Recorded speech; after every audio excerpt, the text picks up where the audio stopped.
So, Wire smashed the pies. Next up, a giant billing. Huddersfield Giants away. Welcome to the podcast, everyone. Welcome to the podcast, Rob. Yeah, thanks very much, Adam. Yeah, what a way to bounce back again after a hefty defeat in Catalans.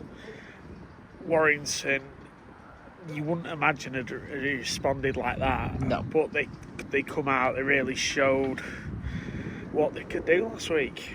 Yeah, from the word go, we didn't take the foot off the gas. Wigan applying pressure, as they normally do, as every Wigan side do. And yeah, we just shut them off. Yeah, I mean, it was a really good performance last week. It was something that nobody expected. I know Wigan have got a few injuries and stuff, but Warrington looked like a team that could find a way to win. And that is the sign of a good side when you can find a way to win like that. At 12-6, game was in the balance, and then Warrington just tipped the balance more towards them, didn't they? They did. From like stand-up performances like Hopawate, James Bentley, Ewan Irwin. How can we forget about Ewan Irwin keeping Junior Nsemba in his pocket all game? It was a really, really good Warrington Wolves performance. Yeah, Josh Thewlis as well. Josh Thewlis. So, well, every week we're saying Josh Thewlis. I say it week in, week out. I say it all over social media. Josh Thewlis is the most underrated player in Super League. And prove me wrong. If anyone can prove me wrong, I'd love to hear it. Yeah, and Sneed's game management came really into play there, didn't it? It did. He just shows what Mark Sneed can do. When you need him to step up, he will step up and he will manage that game and he'll control that game for you with his kicking. And he took some pressure off Ewan Irwin, and it really helped Irwin as well, because Irwin could just focus on little things. Yeah. Whereas Sneed would take the majority of the pressure. Yeah. And Sneed was just me, and that's what Sneed's there to do. He takes the pressure off. Yeah. How did Josh Thewlis catch that ball one-handed from Ewan Irwin? It's like some wizardry there. He's a magician. It's just incredible. Because that sort of play wasn't scripted. No, think. Absolutely not. You see that in the NRL more than Super League. Well, when I saw it happen, I mean, I'm sideways on, so you don't always get the best of views. But when he crashed over, and he dummied, he crashed over, and I was like, how has he scored that? No idea. And then looking at the replay, and Irwin's just gone, popped past it. Josh Thewlis, I don't know whether he was there more in coincidence or in hope, I don't know. But to catch it one-handed, dummy his way to the line, that takes some doing, that. It does. I think in the next few years we're going to be looking at Josh Thewlis maybe getting the England spot. Obviously, I know he's got a few likes before in like the likes of Liam Marshall, but saying that, Liam Marshall went off the other day. Tom Johnston, he's getting a bit old now. Obviously, I think it's Tommy Makinson's last year. Matty Ashton, imagine him and Ashton on the wings for England. Oh yeah, that'd be class. That'd be really good. What a combination that would be. Yeah, really good. Yeah, I mean, overall, I think the performance was good. I think defensively we were good as well.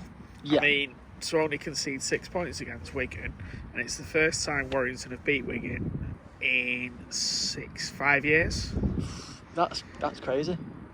That's crazy thinking that. And I remember I was watching the highlights the other day from that game, and it's crazy. I think it was 2019. It was crazy, but yeah, we got the job done, and it was nice to see. I must say as well, while we're on getting the job done, we've decided to come and sit in the sunshine. We're in Latchford. We're at the Grey Sports and Social today. So if you hear a bit of wind and a bit of noise, that's where we are. Yeah. As we say every week, though, if you have got a pub, got a cafe, anywhere you want us to do the podcast, boost your... Anywhere that does bacon barbs, I'll take a bacon barb or a burger. Yeah, I'm easily pleased. Yeah, we'll come and do the podcast there. We would like to say thank you as well to all the people who turned up at the King's Head, watching us film the podcast. I know we had a bit of a crowd there on last Tuesday when we filmed the podcast, but we actually do post it on the Wednesday. And thank you to Paul as well again from the King's Head, for letting us do the podcast in there. All your match day fixes in there, pre-match, post-match. They have like parties in there.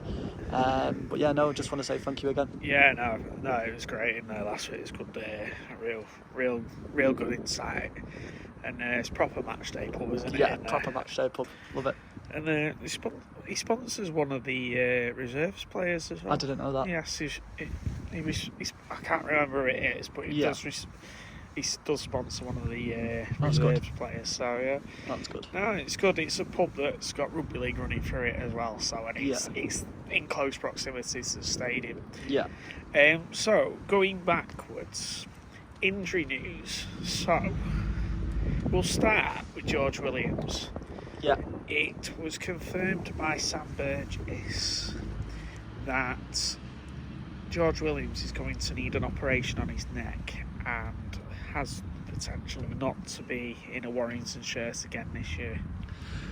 Yeah, shame really. I think he was just getting back to, well, as people say, of course he was getting back to his best because he's going off at the end of the year, isn't he, to the Dolphins. But I think he was showing a bit of a glimmer of that winning mentality we needed. Like obviously we've said before, like Liam Byrne, Tanganoa, Sam Powell's won trophies, George Williams has won trophies, and we need that. But yeah, unfortunately, like George Williams needs a neck operation, and yeah, but I wouldn't say it's a good thing and I wouldn't say it's a bad thing. I think it is a mixture of both. Like we've got the likes of Ewan Irwin coming through, and I think it's what the future's going to look like for Warrington. Obviously, I know Mark Sneed is going as well, but he's going to, obviously in the pre-season, we mentioned it many times before. In the pre-season tour, he went to Australia and learned loads off Andrew Johns, and he's learning a hell of a lot from Mark Sneed. Yeah, absolutely, and he'll be learning how to keep a calm head. It's unfortunate for George Williams because he's been one of the top assist makers in Super League this year. That's hard enough for me to say. I'm not saying that again. Yeah, he's been one of the top assist makers in Super League this year. Yeah, and it's just a shame that his career at Warrington would end like that. Yeah. It's a shame the match review panel didn't pick it up as well. Yes. Because he did go off for a green card and the RF. Yeah, he should have been looked at. But again, we're going to go into what the referees see and don't see. And we could spend a whole podcast. Maybe we should do that. We'll have a podcast on the rules and things. We'll do that. We'll have a full podcast at some point. Look out for this. We'll do it as an extra. We'll have a full podcast on the rules, regulations, where we think referees are. Yeah, we'll do all that. We can do that sort of stuff. We'll do that. We'll have a think about that one. Yeah, I mean it's unfortunate for George. And Sam Burgess said it, when he was asked the question, he said it's an injury that similar injury to what Alex Walmsley picked up a year, and it took Alex Walmsley a year to recover. Yeah. So I mean, Burgess did say, I think he was being a bit coy with it, or being a bit overcautious. He did say it's not entirely out of the question that he might not play this year, but he doesn't know. They don't know how bad it will be till he's had the operation. And how long his recovery time is, and that's the key point to it. So other injuries as well. Kai Taylor-Ray went off, rolled his ankle. Yeah. Supposed to be having scans yesterday. Yeah. Haven't heard anything since. No. Don't think might not be as bad. No, I don't think so. But I said to you in the week, we need a backup. Like he's getting injured every game. But as you said, just move Corey to centre and move Josh Thewlis to fullback. And I know we mentioned him in the podcast already, but I think Josh Thewlis is better fullback than a winger. Yeah. Hopefully at some point as well we'll have Josh Smith coming back, so it'll give you rotation. It'll give you that bit of rotation. Any more injuries picked up on Friday night? That I'm aware of. No, I know Kai Taylor-Ray, James Harrison, he's obviously out for 6 weeks. Yeah. Luke Yates, don't know, possibly this week, possibly next week. Yeah. Depending how, again, another player with a neck injury. You wonder how all these players are getting neck injuries as well. I know. But obviously there was that question at the start about the hamstrings.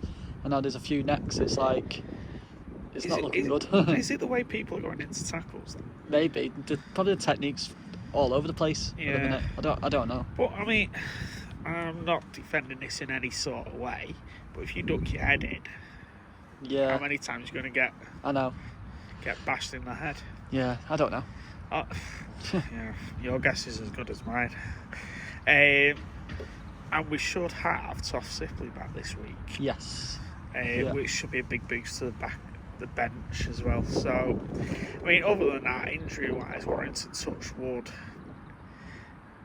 are all right considering. Yeah. I mean, and to be fair, Warrington have managed their injuries really well and managed to get that rotation as well, haven't they? Yeah, they have. And I think that's what you need. I think you need that rotation of the players just coming in and coming out. Players that can fit in seamlessly. Now, I'll give you two examples. Max Wood, Luke Thomas on Friday night. Luke Thomas just slotted in seamlessly, played his role, did his job very well, stood up and was counted. Yeah, Max Wood finally making a Warrington appearance. Yeah. I think he ran the ball. 2 in a week. Yeah, he ran the ball in hard, he ran the ball in fast, and he did very well. And I think he's shown very great signs of why he should be picked. Yeah, but in the past, correct me if I'm wrong, but we've never had that transition of players in positions. No. So we've always had odd players that can slot in. But we've never had this roll off the academy, off the reserves. Absolutely not. Where you can bring a player in, or a player gets injured or whatever, and then you can bring a player like for like. You've never had that before. No, never had that. I think it's starting to bear fruit, really, isn't it? It is. Do you know what I'd love to know, Adam? Go on. Maybe you could explain this one to me, because they must have one hell of a medical staff at Hull KR. It never seems to have any injuries. Obviously, Artem Morgie's been injured, but that's the only one I can think of for the last few years.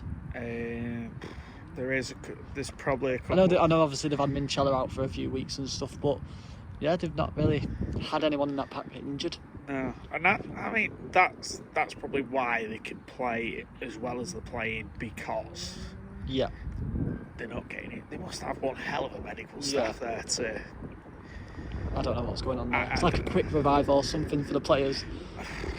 I don't know what it is at all. They must have like some like miracle magic pot, magic glue or Craven something. Park or something. Yeah, I don't know.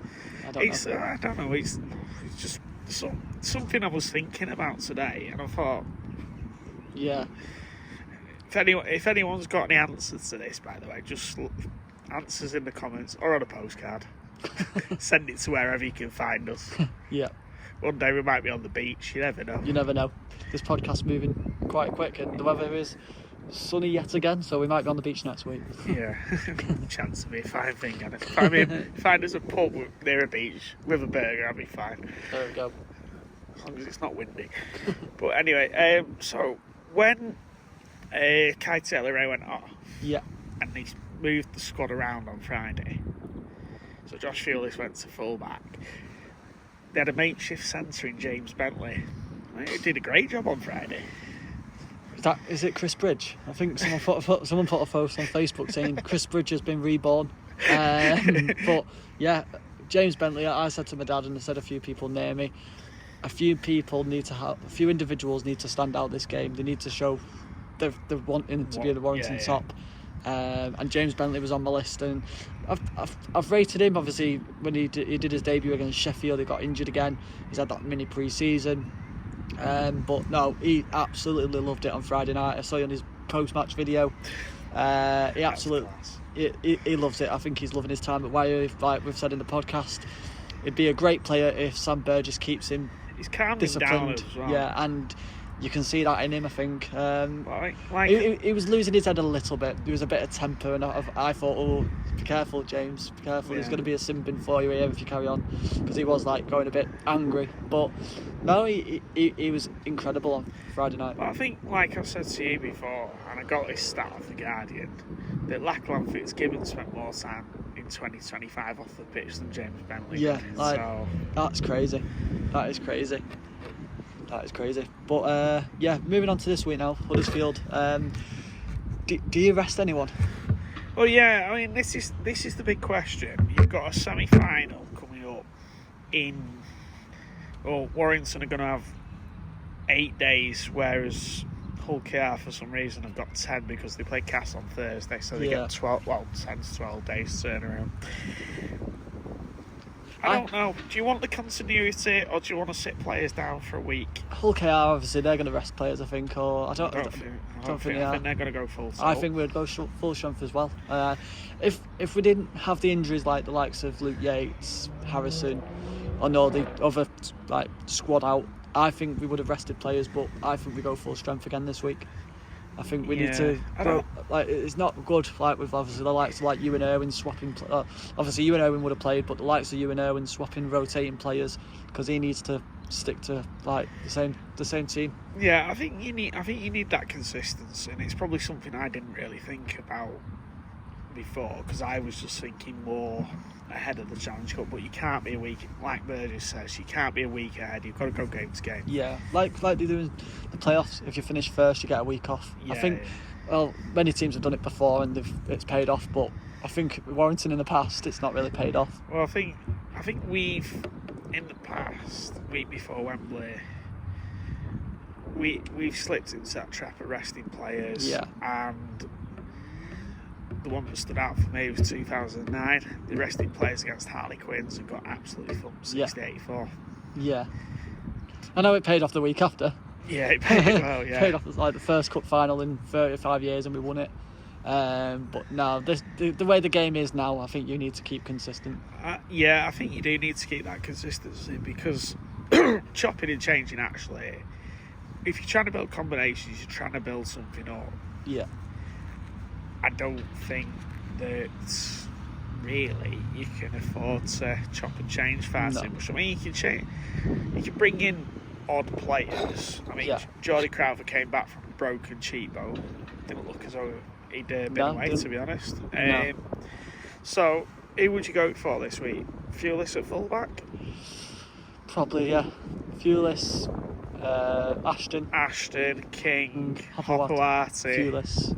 Over Jake Thewlis? Yeah, Jake Thewlis. For Jake Thewlis? Yeah, okay. I would do. And then obviously Ewan Irwin, Mark Sneed, Danny Walker. Who's your props? Luke Thomas, Liam Bird, Tanganoa, Philbin.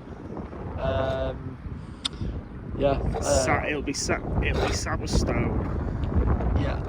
Sam Stone. Yeah, Bentley. You mentioned this to me the other day, and we'll probably mention it now. I'll mention it now. Danny Walker's not really had time off this year. He seems to be playing 80 minutes, and if I was Burgess, I'd give Sam Powell the 80 minutes this week. Yeah, do you know what? That's not a bad shout. Put Powell in at hooker, starting at 9. Yeah, and then put Jordy Crowther in. Put Jordy Crowther in. Crowther came on and covered prop forward last week. Yeah. So But I'd give Danny Walker a rest this week. I will, because he's got to burn himself out more than anything. You don't want the week before the semi-finals to burn your players out. No. It's you've got to keep that continuity. Yeah, absolutely. And the Super League points are just as important. Yeah. I mean, they can only really worry about next week's game next week. Yeah, as I actually keep saying, and Sam Burgess said, we play week in, week out. We don't look ahead, we just play games. So, I don't know, we'll see. Sam says that. He says that for a good reason, because the minute you take your eye off, that's when you start sort of going off where you need to be. Yeah. It's like if you get to Wembley the week before that, we're playing Bradford. Yeah. Don't take your eye off the ball. You've got to. Yeah. And it's just about being consistent. I think Warrington have been more consistent, and for me, you can tell we've been more consistent because the Facebook pages. The Warrington Facebook pages are usually filled with comments of, "Oh well, this has happened. Oh, we're not playing." Less of that this year. Yeah, don't get me wrong. Obviously, like Leeds was a bit of a slip up. Catalan was a bit of a slip up, but we bounced back, and Warrington fans are happy again now. If they didn't perform against Wigan, I think they would have been a bit negative. But yeah, I think Wigan should be looking at themselves really. Obviously they've got Bradford at home this Saturday. I know this isn't a Wigan podcast. They've got Bradford at home this Saturday. They should bounce back. Bradford have got a lot of injuries. Yes, they are struggling to field. I think they can only name about 15 players at the moment. Yeah, so they should get the job done there. I mean, they'll put possibly a big score on, but that's by the by. I mean, with Warrington have got to focus on Huddersfield. I mean, that game was important because Warrington could have either been vying for the top 3 or ended the weekend in 6th if they got beat. So that's how massive it is. Yeah.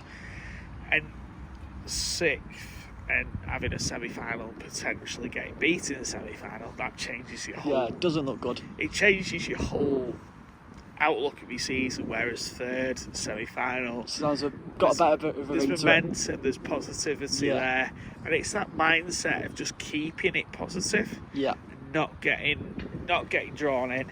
And I think that's the thing going forward.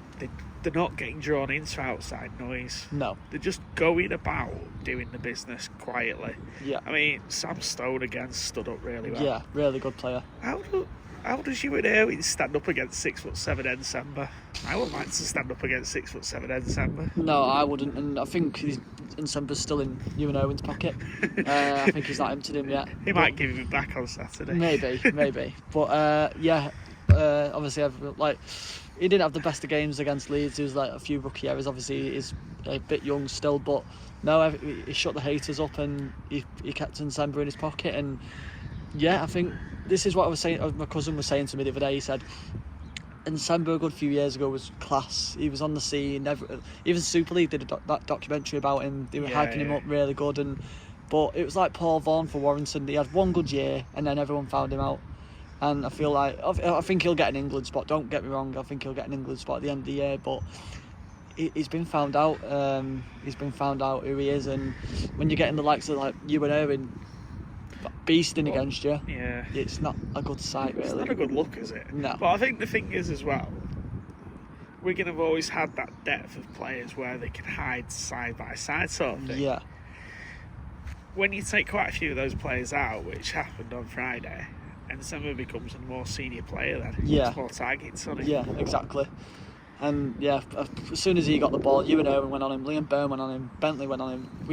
We had all markings covered. Jay Field was quiet. Liam Marshall, obviously, he went off injured, but we kept him quiet. I know a few people around me don't really like Liam Marshall, but that's just because he's good. So my next question to you. Go on. Were Warrington that good or were Wigan that bad? It's that simple. Bits of both. Yeah, bit of both. I think Wigan were a bit poor. Warrington didn't need to do much to win. They just back to simple rugby, like we said, 12-6, simple rugby. Mark Sneed kicking you to death. Yeah. We've said it before, say it again. My dad said, "Why have we signed Sneed?" And I said, as soon as we signed him, he wins you big games. And we just took it back to basics. And I just think Wigan were poor, if I'm going to be honest with you. Wigan were well off the pace of what they can offer as a team, and they struggled with what Warrington were throwing at them at times. And I think the balance is there. Warrington were that good and Wigan were that bad. Yeah. There was definite two ends of the scale there. Yeah, that try by Zach Eckersley, that was class. That was the Wigan we know. That was superb. I've got to give his hats off to that. But that's the Wigan we know. Passing the ball out fast, it was just a little slip up in the defence. But I think we did very well there. Yeah, I think we did. I think there's a lot more improvement in us because I don't think we've kind of got out of third gear yet. No. This sort of weather helps Warrington because they can play this sort of quicker rugby. Yeah. But you've got to, when you put people want to see, and I get this. People want to see you throwing the ball about, being entertaining, doing this, that, and the other. There's a time and a place for it. You don't do it in your own 20-metre line. No. Warrington have done this in the past. They've started throwing the ball about, and then they've dropped the ball. They give up good field position. Teams go. This Warrington team of 26 is more controlled. It's more mature. Yeah, they look relaxed. They look, I'd say, a bit more relaxed. They obviously are throwing the ball a bit like about in the 20-metre, and I'm like, ugh. But it just looks calm. Like, yeah, there's no panic, is there? There's no panic. Like, obviously, like we've said this week to week, haven't we? Yeah, like there's obviously no sort of scatter. Like when they go behind, there's no sort of panic about it. I mean, one of the correspondents we had at the King's Head last week said they were on the same play and actually said that the team looked really dejected. Yeah. I don't know. And that's possibly a sign of where they're at, because they know they can do better. I mean, Sam Burgess admitted himself. He said it wasn't a good day. No. He said we made hard work of things. Yeah. But I don't know. So can Warrington be the real deal this year, and are they building to something special? Oh, I think so. Do you want a postage stamp to write this on, or would you like a postcard? Yeah, I think we do look the real deal. Obviously, we need to keep playing that good rugby. As I'm going to say, it'll be typical Warrington to lose this week. But I don't see. Yeah, I don't see it personally. We'll but come on to Huddersfield in a minute. But yeah, but we do look good this year. Been saying it for a while, obviously. I think the bigger game's obviously 2 weeks, but like we've been saying, we need to focus on this game this week. Yeah, you can't go off worrying about the Challenge Cup semi-final this week, because that'll take care of itself in 14 days' time. They've got preparation time at the moment. They've got to focus on what Huddersfield are bringing, what they can do to counteract what Huddersfield will bring, because Huddersfield will throw things at you at some point. They've been a bit of a dodgy side this year. They beat the likes of Wigan. They had 2 good games, and then they've got a bit off the radar again. And they're a bit of a dodgy side, and we can't let them come at us with speed. And they have got some attacking good players, like the likes of Adam Clunes at Wolford.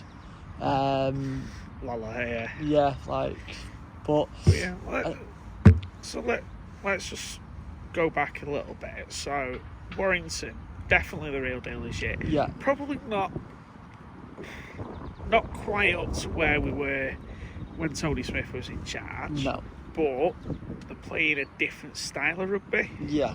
I mean, the Tony Smith side, I mean, you've got to remember, in those sort of sides, you had a Braze, you had a Morley, you had a Carvel, you had a Hodgson, you had a Monaghan, you had another Monaghan. Yeah. All like huge players. I don't know how we didn't win a grand final them years. No. I don't know how we didn't win a grand final, but it happens in sport, doesn't it? It does, and that is sport. This is why this is rugby league all over. This is why we keep going back to it. Yeah. But yeah, I mean, I'm in agreement. I think Warrington are building to something special. I think having the transition from the academy and reserves coming through into the first team, not had that for a long time. We're not going out buying as many big NRL players now. The players we've brought in, they've slotted in well. They're all playing with smiles on their faces. They look good. They look as though they're enjoying each other's company. Yeah. Going forward, that's what you want, isn't it? It is, yeah. Like you said, like with Tony Smith a good few years ago, like we didn't have that reserves back then. We were just buying NRL forwards, NRL halfbacks, but now we're recruiting within as well, and we're not signing stupid players as well. Like we signed like Greg Inglis a good few years ago. What a waste of his money. But yeah, I think we're just recruiting within if we can. We're just budgeting our money very well. I'd say something. Warrington have never ever broke the salary cap, so they manage it very well. But they're lucky. I mean, Gary Chambers, you've got to say he's doing a great job. He's doing a remarkable job. He's kind of got an idea of what he wants. He's gone out. I mean, there was a lot of criticism towards Salva Hopelati when he signed. Oh, why have you signed him? He's always injured. Yeah, look at him on Friday night. absolutely superb. Yeah. He scored 2 brilliant tries on Friday Yeah, night. Andrew John said when we signed him, if he stays fit for a 10 game period, he will win the Man of Steel. Yeah. And I can see why. Yeah. He's a class player. Yeah. I see some Wigan fans the other night criticising Ben Curry, saying he's a bit over the hill. Well, what about Liam Farrell? I know. He's still at the centre. He's so... Grass is green, sky is blue, and Liam Farrell's still at the centre. Yeah. So, this week, Warrington go to the AQ Stadium, as it's now called, formerly of John Smith's. I preferred it as the John Smith's. Yeah. It rolls off your tongue a bit better. Yeah. So, Huddersfield. What do you make of Huddersfield for the minute? I've said it before in the podcast, like they're a bit of a dodgy side, aren't they? Obviously, we beat them the first game of last season, and then our season went a bit quiet, and obviously we got through to the Challenge Cup final. But yeah, they had probably a better season than us. Yeah, I mean, well, let me give you the last 10 games from 2022 to 2025. So 2022. Huddersfield 38, Warrington 36. 2023, Huddersfield 16, Warrington 26. Warrington 30, Huddersfield 26. Huddersfield 8, Warrington 20. Huddersfield 10, Warrington 46 in the semi-final. Warrington 48, Huddersfield 0. Huddersfield 0, Warrington 66. Huddersfield 12, Warrington 20. Warrington 16, Huddersfield 24. Huddersfield 23, Warrington 10. So that's your last 10 games against the Huddersfield Giants. Can you read into any of those stats? No, not really. I don't think. There is obviously a bit of a hit and miss. A few games there. What looks like, obviously, look like in the favour of Huddersfield, some in the favour of Warrington. It's a bit of a mixed bag, really. I think it's about, without counts, it's probably about 5 and 5. Yeah, but I do feel like we'll get the job done on Saturday night. Yeah, I don't think we'll have many problems. No. Let me give you some stats as well. I mean, this is courtesy of the RFL, so we'll use the stats while we've sent them to me today. So Mark Sneed, he's scored more points. He scored points in his last 19 games against Huddersfield. He scored 8 for Hull, 9 for Salford, and 2 for the Wire.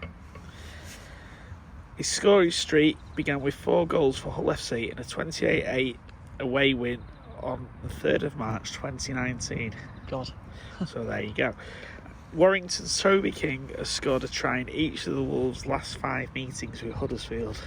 This is hometown. I think he wants to get. I think it's like when it's like old players, in it. When you go back to your old club, you try and get one over the old enemy. I think Toby King, obviously George King now playing for them as well. I think he'd love to get a try against his brother's team.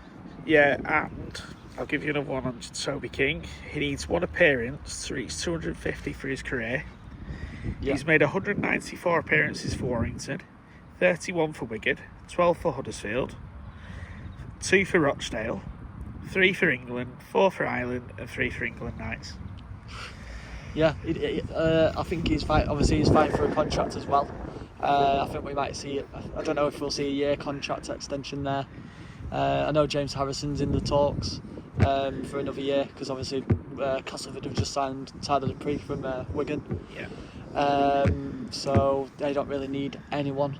So I think James Harrison might be on the books again next year. Yeah, James Harrison. Toby King looks like a different player again this year, doesn't he? But like people will say, he's playing for a contract, and when he signed that contract the other year, he went out on loan the next year. Yeah, he wasn't the best, but I don't think Warrington will make the same mistake again of offering like a massive long-term contract that just didn't make sense. I think they've started to pull things back and be a bit more realistic, cynical with it. I mean, great bit of business last week, extending Josh Thewlis' contract up to 2030. Yeah, I've said before, he's most underrated player in Super League. It stops any NRL interest. Well, my cousin said to me, he said someone's definitely been sniffing around then. If he signed that deal, I think someone's been sniffing around. Yeah, I mean, someone in Super League could have been looking at him, or someone in wherever. Yeah. But yeah, I mean, Huddersfield, I feel sorry for Ken Davey because he must have pumped absolute millions into Huddersfield. Yeah. I mean, the only thing they've had to show is the 2013 league leaders and the Challenge Cup runners-up against us. Yeah, and a good few years ago they played against Wigan at Tottenham. Yeah. But yeah, not really. Yeah, they're not really established, have they? No, they've never really kicked on. I don't know whether it's because they have a lower budget, and I think we've been through this all before. Yeah. I mean, they only got average crowds of about 4,000 to 5,000. Yeah. Which is in a 25,000 seat stadium. Looks daft. It looks, yeah, because you've got, and you'll see on Saturday night if you watch it on telly, you'll see pockets of fans. I mean, what Huddersfield do is fantastic off the field. Yeah. I mean, they are trying to get people in. I mean, you go on their website, the cheapest season tickets in Super League. Yeah. It's not. They just need. Yeah, they need like a pump or something to pump the fans into it again. I mean, when Tom Burgess signed for them, I thought they might kick on, might do this, they might get a few other players in. But it's not really set off, has it? I think, and you want to say, is it because it's a football town? But even the football team aren't. Obviously, they get bigger crowds, but the football team aren't doing that well. No. I think they're in League One now or something. Yeah, I think they had a lot of trouble behind the scenes with their owners, though, didn't they? And different things like that. So I don't know. That's a game that could be a bit of a banana skin. Warrington are going to have to be fully focused. They're going to have to make sure they're playing the best rugby. Yeah. And they're making sure they've got to make sure they've got complete tunnel vision on the Huddersfield game, because Super League points are important. Yeah. Obviously, like we've said before, it's anyone's Super League this year. I think top spots, like obviously 2 points. We've got a game in hand. If we win by a certain amount, we go top. It's anyone's this year, I think. Yeah, it's up for grabs. And you've just got to be in and around that mix. Ideally, you want to finish first and second because it gives you the advantage in the playoffs. Yeah. But finishing third's not the worst thing. Well, as we've said, Leeds have won the grand final before in fifth. Yeah. So I don't know, but yeah. I mean, there's any number of teams that could be challenging there. Yeah, absolutely. I've got, just before we sign off, 2 questions. What's your favourite away ground? Okay, anyone who wants to comment. And also, I'll ask the question that I asked Adam before. Are Warrington the real deal this year? Bring your comments in. Let me have them next week, and we'll debate it. My favourite away ground is Huddersfield. I absolutely love the stadium. I love the design of it. Yeah. I just think it's a great stadium to go to. It's just a pity it's not fuller. Yeah. I like how it's like sort of half in an industrial estate, half in a park. Yeah, as well. it's weird. I think there used to be a golf driving range on the side of it. They did. Is it still there? Not sure. Should we go and play golf? Yeah. We're going to play golf as well. Should we go and hit a few balls? Hitting balls. But I'm gonna say Wigan. I think Wigan or St Helens. I think my away ground is. I just love beating them. The atmosphere. Yeah, the atmosphere. I think it's better at away games as well than home. I can't wait to go Doncaster. And obviously, Hull KR are taking a lot, but we need to get. We're going to be the 19th man. Well. Yeah, we're going to be the biggest man there. It doesn't matter if you're taking 20,000 or 5,000. No. You've just got to get behind. Yeah. I mean, there's a bit of a difference in travel times as well. Hull KR have got less than an hour to Doncaster. Warrington have got 2 hours. Yeah, it doesn't matter. Just get behind the lads. Yeah. Obviously, I know it's a bit of a pain, but I know I saw a few people moaning, saying, "Oh, it's a bit far that." But you, like we said before, you'd go when they go to Wembley. So yeah. It's 4 hours. Yeah, but yeah, go on. I'll throw another away ground in that I quite like. Wembley. Yeah, Wembley's quite good. Obviously, it's not good when you're winning, but I won the Ashes last year, England, Australia. That was very good. I've also had the privilege of being in the press room at Wembley. It's amazing. Absolutely stunning, the press room. I'd love to do that. Oh, it's when I was on Wire FM when we got in 2019. Absolutely superb, that press room in Wembley. But yeah, let us know your favourite away ground. Why your favourite away ground? And also, are Warrington the real deal? Yeah. So, Rob, score prediction. How you see this one going? Yeah, I mean, I can't see, for all Huddersfield are, and all Huddersfield have got, I can't see them troubling as much. No. They might score first. Yeah. But I don't think they're going to have enough, because they've still got a lot of injuries. I don't think they're going to have enough to cause us any great problem. I'm going to go 34-12. Okay. Oh, I'm gonna go for a bit of a lower one than that. I think it's gonna be 21-14 job. 21-14. Yeah. You're going 7 points again. Yeah, going 7 points again. But yeah, I think they'll score first, and I think they're going to make it hard work. Yeah, I think they're going to make it a bit hard work for Warrington this week. But yeah, as we've said before, let us know your score predictions as well. I don't think they'll make it hard work. I think the defence will be on top. The attack will be first rate. If it's not raining. If it's not raining. But yeah, let us know your score predictions. Please answer Rob's questions in the comments. Yes. And we will see you guys in the next one where we're reviewing. Where we look forward to the Challenge Cup. Yeah, so have a good week, guys, and we'll see you soon. Yeah, take it easy, guys.